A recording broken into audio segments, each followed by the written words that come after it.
Hello दोस्तों, आप सभी दोस्तों का स्वागत है बिहार तक न्यूज चैनल में।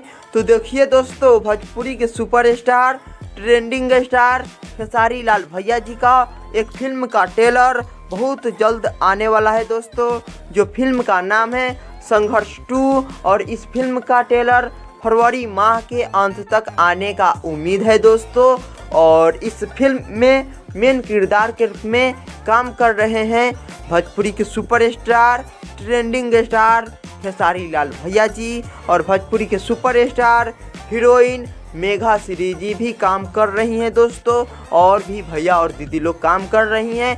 ये फिल्म बहुत ज़्यादा इंटरेस्टिंग मज़ेदार होने वाला है दोस्तों। और इस फिल्म में सबसे ज़्यादा खासकर गांव से संबंधित, पढ़ाई से संबंधित इस फिल्म में बताया जाएगा दोस्तों। ये कॉमेडी से भरपूर रहेगा। ये फिल्म बहुत ज़्यादा मज़ेदार और अच्छेदार रहेगा दोस्तों। चलिए दोस्तों, हम लोग अगले वीडियो के साथ मिलते हैं।